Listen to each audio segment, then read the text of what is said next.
ಸತ್ತ ಗೆದ್ದನ ಸೋತ. ಒಂದು ಎಲೆಕ್ಷನ್ ಅಂದರೆ ಒಂದು 50-60 ಕೋಟಿ ಬೇಕು.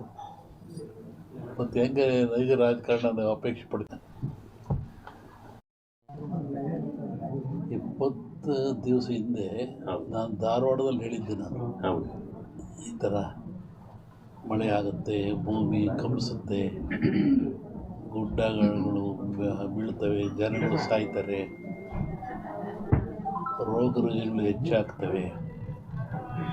ನೀರು ಇಂಡಿಯಾಕ್ಕಲ್ಲ, ಜಾಗತಿಕ ಮಟ್ಟದಲ್ಲಿ ಕೆಲವು ರಾಜ್ಯಗಳು ಮುಳುಗ್ತವೆ ಅಂತ ಹೇಳಿದ್ದ ನಾನು. ಈಗ ಅದರ ಪ್ರಕಾರವಾಗಿ ನನ್ನ ಲೆಕ್ಕ ಇನ್ನೂ ಅಮಾವಾಸ್ಯೆವರೆಗೆ ಇರ್ತದೆ. ಅಮಾವಾಸ್ಯೆ ನಂತರ ಮತ್ತು ಬೇರೆ ಭಾಗದಲ್ಲಿ ಹೋಗ್ತದೆ ಅದು. ಒಟ್ಟಿಗೆ ಇದು ಕ್ರೋಧಿನಾಮ ಸಂವತ್ಸರ. ಕ್ರೋಧನ ಸಿಟ್ಟು ಅಂತ ನಮ್ಮ ಹಿಂದೂಗಳ ಪ್ರಕಾರವಾಗಿ. ಇದರಾಗ ಒಳ್ಳೆಯದು ಕೆಟ್ಟದಿದೆ. ಒಳ್ಳೆಯದಕ್ಕಿಂತ ಕೆಟ್ಟದೇ ಜಾಸ್ತಿ ಪ್ರಾಕೃತಿಕವಾಗಿ. ಹಾಗಾಗಿ ಪ್ರಾಕೃತಿಕ ದೋಷ ಇದು ಮುಂದುವರಿಯುತ್ತೆ. ನನ್ನ ಲೆಕ್ಕದಲ್ಲಿ ಅಮಾವಾಸ್ಯೆವರೆಗೂ ಒಂದು ಭಾಗದಲ್ಲಿ ಕಮ್ಮಿ ಆಗ್ತದೆ, ಅಮಾವಾಸ್ಯೆಗಳು ಮತ್ತೊಂದು ಭಾಗದಲ್ಲಿ ಜಾಸ್ತಿ ಆಗ್ತದೆ. ಇದು ಇಂಡಿಯಾಗೆ ಅಂತಲ್ಲ, ಆಲ್ ಓವರ್ ವರ್ಲ್ಡ್ ಹೇಳ್ತಿರೋದು ನಾನು. ಹೇಳಿದ್ನಲ್ಲ, ಜಲಕಂಟಕ ಇದೆ, ಎಲ್ಲ ಡ್ಯಾಮ್ಗಳು ತುಂಬ್ತವೆ ಅಂತ ಹೇಳಿದ್ದೆ ನಾನು. ಇದೆಲ್ಲ ನಡೆದಲ್ಲಿ ಹೇಳಿದ 20 ದಿವಸ ಧಾರವಾಡದಲ್ಲಿ ಹೇಳಿದ್ದೆ ನಾನು. ಇದು ನಡೆದಿರೋದೆಲ್ಲ ಅದೇ ಅನಿಷ್ಟ ಜಾಸ್ತಿ. ಆಮೇಲೆ ಕರ್ನಾಟಕ ಪೊಲಿಟಿಕ್ಸು. ಒಬ್ಬ ಸನ್ಯಾಸಿ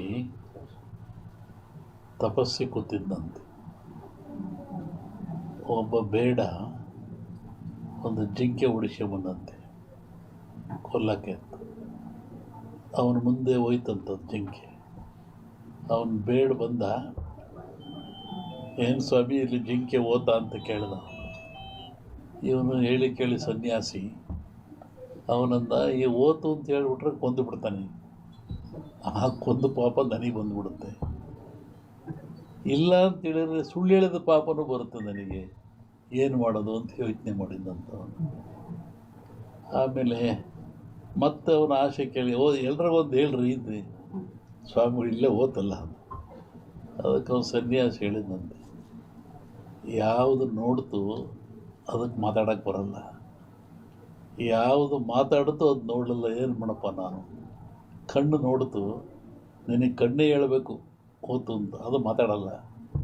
ಆದರೆ ನ್ಯಾಲಿಗೆ ಮಾತಾಡುತ್ತೆ, ಅದು ನೋಡಲಿಲ್ಲ, ನಾನೇನು ಮಾಡೋಣ ಅಂತ. ಹಂಗೆ ಈ ರಾಜಕಾರಣ ಹೇಳ್ಬೇಕಾದ್ರೆ ನಾವು ಹುಷಾರಾಗಿ ಹೇಳ್ಬೇಕು. ಇದರಲ್ಲಿ ಇನ್ನೂ ಒಂದು ಹೇಳಿದ್ದು ನಾನು 20 ಹಿಂದೆ.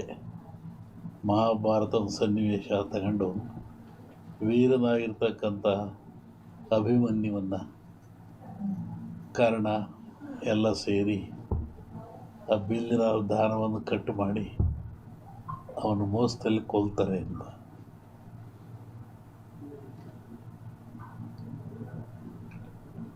ಆಮೇಲೆ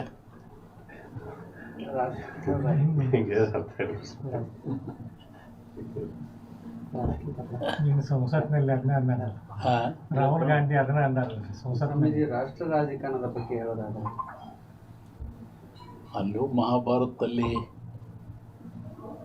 ಕೃಷ್ಣ ಯುದ್ಧ ಅಂತ ಭೀಮಿಗೆ ಗೆದ್ದ, ದುರ್ಯೋಧನ ಸೋತ. ಇಲ್ಲಿ ಕೃಷ್ಣ ಸತ್ತ ಗೆದ್ದನ ಸೋತ. ಒಂದು ಎಲೆಕ್ಷನ್ ಅಂದರೆ ಒಂದು 50-60 ಕೋಟಿ ಬೇಕು. ಮತ್ತು ಹೆಂಗೆ ನೈಜ ರಾಜಕಾರಣ ಅಪೇಕ್ಷೆ ಪಡ್ತೇನೆ. 20 ದಿವಸ ಹಿಂದೆ ನಾನು ಧಾರವಾಡದಲ್ಲಿ ಹೇಳಿದ್ದೆ. ನಾನು ಈ ಥರ ಮಳೆ ಆಗುತ್ತೆ, ಭೂಮಿ ಕಂಪಿಸುತ್ತೆ, ಗುಡ್ಡಗಳು ಬೀಳ್ತವೆ, ಜನಗಳು ಸಾಯ್ತಾರೆ, ರೋಗ ರುಜಿನಗಳು ಹೆಚ್ಚಾಗ್ತವೆ.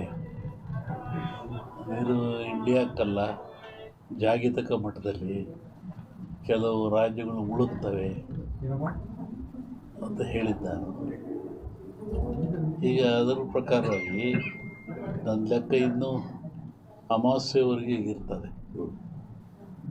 ಅಮಾವಾಸ್ಯೆ ನಂತರ ಮತ್ತು ಬೇರೆ ಭಾಗದಲ್ಲಿ ಹೋಗ್ತದೆ ಅದು. ಒಟ್ಟಿಗೆ ಇದು ಕ್ರೋಧಿನಾಮ ಸಂವತ್ಸರ. ಕ್ರೋಧನ ಸಿಟ್ಟು ಅಂತ ನಮ್ಮ ಹಿಂದೂಗಳ ಪ್ರಕಾರವಾಗಿ.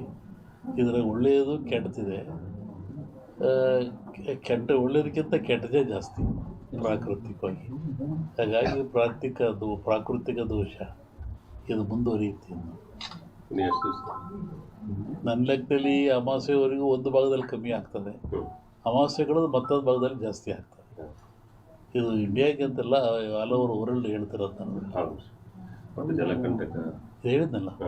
ಜಲಕಂಟಕ ಇದೆ, ಎಲ್ಲ ಡ್ಯಾಮ್ಗಳು ತುಂಬ್ತವೆ ಅಂತ ಹೇಳಿದ್ದೆ ನಾನು. ಇದೆಲ್ಲ ನಡೆದಲ್ಲಿ ಹೇಳಿದ 20 ದಿವಸ ಧಾರವಾಡದಲ್ಲಿ ಹೇಳಿದ್ದು ನಾನು. ಇದು ನಡೆದಿರೋದೆಲ್ಲ ಅದೇ ಅನಿಷ್ಟ ಜಾಸ್ತಿ. ಆಮೇಲೆ ಕರ್ನಾಟಕ ಪೊಲಿಟಿಕ್ಸು. ಒಬ್ಬ ಸನ್ಯಾಸಿ ತಪಸ್ಸಿ ಕೂತಿದ್ದಂತೆ. ಒಬ್ಬ ಬೇಡ ಒಂದು ಜಿಂಕೆ ಉಡಿಸ್ಕೊಂಬಂದಂತೆ ಕೊಲ್ಲಕ್ಕೆ ಅಂತ. ಅವನ ಮುಂದೆ ಹೋಯ್ತಂಥದ್ದು ಜಿಂಕೆ. ಅವನು ಬೇಡ ಬಂದ, ಏನು ಸ್ವಾಮಿ ಇಲ್ಲಿ ಜಿಂಕೆ ಓತಾ ಅಂತ ಕೇಳ್ದ. ಇವನು ಹೇಳಿ ಕೇಳಿ ಸನ್ಯಾಸಿ ಅವನಂದ, ಈ ಓತು ಅಂತ ಹೇಳ್ಬಿಟ್ರೆ ಕೊಂದು ಬಿಡ್ತಾನೆ. ಆ ಕೊಂದು ಪಾಪ ನನಗೆ ಬಂದುಬಿಡುತ್ತೆ. ಇಲ್ಲ ಅಂತ ಹೇಳಿದ್ರೆ ಸುಳ್ಳು ಹೇಳಿದ ಪಾಪನೂ ಬರುತ್ತೆ ನನಗೆ, ಏನು ಮಾಡೋದು ಅಂತ ಯೋಚನೆ ಮಾಡಿದ್ದಂತ. ಆಮೇಲೆ ಮತ್ತೆ ಅವನ ಆಸೆ ಕೇಳಿ, ಎಲ್ರಿಗೊಂದು ಹೇಳ್ರಿ ಇದ್ರಿ ಸ್ವಾಮಿಗಳು ಇಲ್ಲೇ ಓತಲ್ಲ. ಅದಕ್ಕೆ ಅವನು ಸನ್ಯಾಸಿ ಹೇಳಿದಂತೆ, ಯಾವುದು ನೋಡ್ತು ಅದಕ್ಕೆ ಮಾತಾಡೋಕ್ಕೆ ಬರಲ್ಲ, ಯಾವುದು ಮಾತಾಡ್ತು ಅದು ನೋಡಲಿಲ್ಲ, ಏನು ಮಾಡಪ್ಪ ನಾನು. ಕಣ್ಣು ನೋಡ್ತು, ನಿನಗೆ ಕಣ್ಣೇ ಹೇಳಬೇಕು ಓತು ಅಂತ, ಅದು ಮಾತಾಡಲ್ಲ.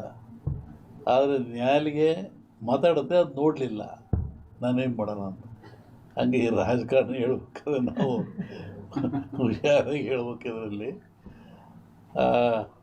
ಇನ್ನೂ ಒಂದು ಹೇಳಿದ್ದು ನಾನು 20 ಹಿಂದೆ, ಮಹಾಭಾರತದ ಸನ್ನಿವೇಶ ತಗೊಂಡು ವೀರನಾಗಿರ್ತಕ್ಕಂಥ ಅಭಿಮನ್ಯುವನ್ನು ಕಾರಣ ಎಲ್ಲ ಸೇರಿ ಆ ಬಿಲ್ಲಿನ ದಾನವನ್ನು ಕಟ್ಟು ಮಾಡಿ ಅವನು ಮೋಸದಲ್ಲಿ ಕೊಲ್ತಾರೆ ಅಂತ.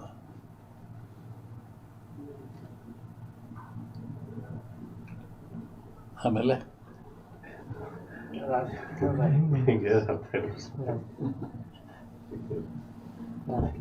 ನೀನು ಸಂಸತ್ನಲ್ಲಿ ಅದನ್ನೇ ಅಂದಾರಲ್ಲ, ರಾಹುಲ್ ಗಾಂಧಿ ಅದನ್ನೇ ಅಂದಾರಲ್ಲ ಸಂಸತ್. ಸ್ವಾಮೀಜಿ, ರಾಷ್ಟ್ರ ರಾಜಕಾರಣದ ಬಗ್ಗೆ ಹೇಳೋದಾದ್ರೆ ಅಲ್ಲೂ ಮಹಾಭಾರತದಲ್ಲಿ ಕೃಷ್ಣ ಇದ್ದ ಅಂತ ಭೀಮಿಗೆ ಗೆದ್ದ, ದುರ್ಯೋಧನ ಸೋತ. ಇಲ್ಲಿ ಕೃಷ್ಣ